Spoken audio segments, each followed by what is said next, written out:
السلام عليكم ورحمة الله وبركاته. الحمد لله والصلاة والسلام على رسول الله محمد بن عبد الله صلى الله عليه وسلم وعلى آله وصحبه أجمعين. أما بعد، بسم الله الرحمن الرحيم. قد أفلح من تزكى. அளவற்ற அருளாளன் நிகரில்லா அன்புடையோன் எல்லாம் உள்ள அல்லாஹ்வை போற்றி புகழ்ந்தவனாக உயிரிலும் மேலான கண்மணி முஹம்மது ஸல்லல்லாஹு அலைஹி வஸல்லம் அவர்கள் மீதும் அவர்களின் பரிசுத்த தோழர்கள், குடும்பத்தார்கள், உம்மத்தார்கள் நம் அனைவர்கள் மீதும் அல்லாஹ்வின் அன்பும் அருளும் வந்து சேரட்டுமாக.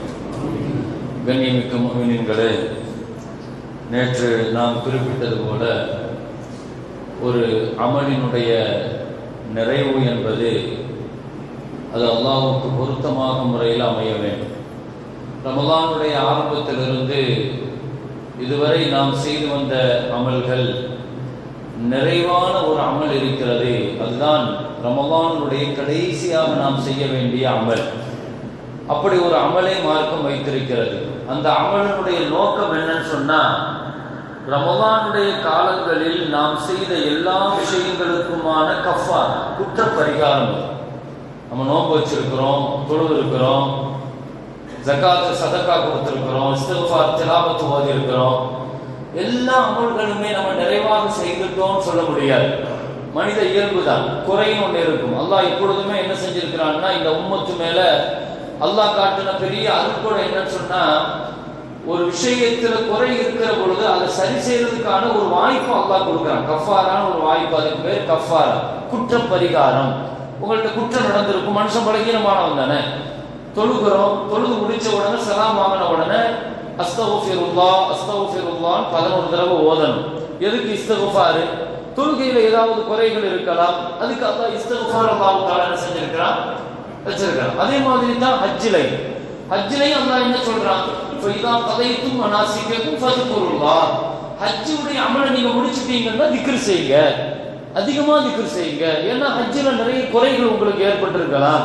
அப்ப நீங்க செய்யற திக்ர்கள் ஹஜ்ஜை உங்களுக்கு என்ன செய்யும், சரிபடுத்தி கொடுக்கும். இப்படி எல்லா அமல்கள்லையுமே அல்லாஹ் ஒரு கஃபாரான்னு ஒண்ணு வச்சிருக்கிறான்.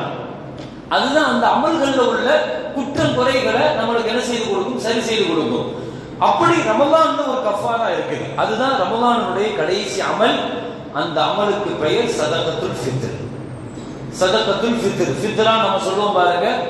இந்த சதகத்துல் ஃபித்ர் இருக்கிற அல்லாஹ் குர்ஆன்ல கத் அஃப்லஹ மன் தஸக்கா, யார் சதகத்துல் ஃபித்ர கொடுத்தாங்களோ அவர்கள் தான் தங்களுடைய வணக்கத்தை பரிசுத்தமாக்கி கொண்டார்கள். அல்லாஹ் தஆலா இப்ப வணக்கத்தை சுத்தமாக்குறது, நம்ம இவ்வளவு நாள் செஞ்சுட்டு வந்த அமலினுடைய கடைசி அமல்ல கவனம் இல்லாம இருந்துடக்கூடாது. ஹதீஸ்ல வருது, எல்லா அமலையும் செஞ்சிருவாரு, கடைசியாக இந்த ஃபித்ராவை கவனிக்காம விட்டுருவாரு. அதனால ரமலானுடைய அமல்கள் அடமானம் வைக்கப்பட்டிருக்கும் நாம ஸல்லல்லாஹு அலைஹி வஸல்லம்.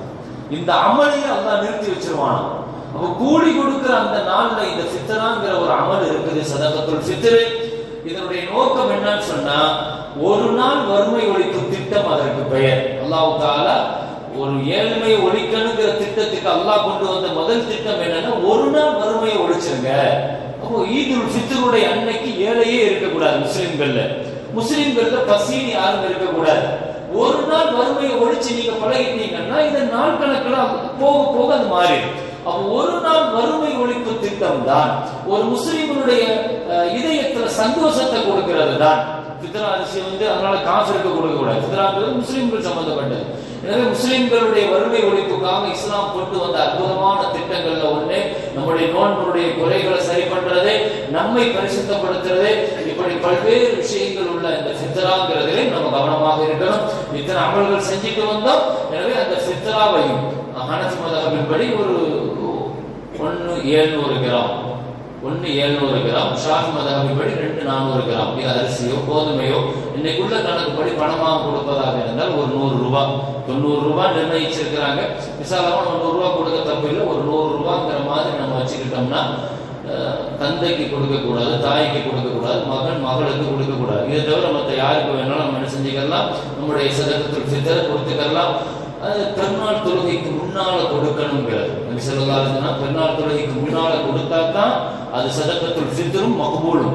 பெருநாள் தொழுகைக்கு பின்னால நீங்க கொடுத்தீங்கன்னா அது சாதாரண சதகா தான், சதகத்துல் ஃபித்ர் இல்லைன்ட்டாங்க ஸல்லல்லாஹு அலைஹி வஸல்லம். அதனால பெருநாள் தொழுகைக்கு முன்னால, ஒரு நாளைக்கு முன்னால, 2 நாளைக்கு முன்னால தாராளமாக கொடுக்கலாம். ரமலான் ஆரம்பத்துல இருந்தே கொடுக்கிற பெருமக்கள் எல்லாம் இருக்கிறாங்க. அதனால நம்ம கரெக்டா அந்த நேரத்துல வச்சுட்டு தான் பிற பார்த்த பிறகுதான் கொடுக்கணும். சுன்னத் அடிப்படையில பிற பார்த்ததுல இருந்து பெருநாள் தொழுகைக்கு முன்னால வரைக்கும் இந்த டைமிங் தான் ரொம்ப முக்கியமான நாள். முன்னால ஒரு நாள் இப்னு உமர் ரலியல்லாஹு அன்ஹு ஒரு நாள் 2 நாள் 3 நாள் எல்லாம் கொடுத்திருக்காங்க. அதனால நீங்க தாராளமா ஒரு நாள் 3 நாள் கொடுக்கலாம். இது உரியவர்கள்ட்ட போய் சேரணும். குறிப்பாக அதனுடைய நோக்கம் என்னன்னா பெருநாளைக்கு ஏழைகள் இருக்கக்கூடாது முஸ்லிம்கள் அப்படிங்கிற மாதிரியான கவனத்துல வச்சு பொருளாதாரமாக நமக்கு கொடுத்து அல்லது நீங்க பொருளா வாங்கி கொடுக்கிறது எப்படி வேணாலும் நீங்க அதை செஞ்சுக்கலாம். எனவே அமல்கள்ல நிறைவான அமலாக இத்தனை அமலை செஞ்சுட்டு வந்தோம், அந்த அமலுடைய நிறைவான அமலையும் செய்து நிரப்பமாக ரமலானை வெளியே வைக்க அல்லாஹ் தௌஃபீக் செய்வானாக. எனவே இந்த ஃபித்ரா நமக்கு வரக்கூடிய காலங்களிலே மீண்டும் ரமலானை பரிபூர்ணமாக அடைவதற்கு அல்லாஹ் அந்த நசீபை தந்தருள்வானாக. எதிர்கொண்டு وآخر دعوانا الحمد لله رب العالمين. السلام عليكم ورحمة الله وبركاته. اللهم تقبل منا صلاتنا وصيامنا وقيامنا وركوعنا وسجودنا وتضرعنا وتخشعنا وتمم تبشير أعمالنا وتجاوز عنا سيئاتنا وتوفنا مع الأبرار. صلى الله وسلم على سيدنا محمد وآله وصحبه أجمعين والحمد لله رب العالمين. صلى الله على محمد صلى الله عليه وسلم. صلى الله على محمد صلى الله عليه وسلم. صلى الله على محمد يا رب صل عليه وسلم.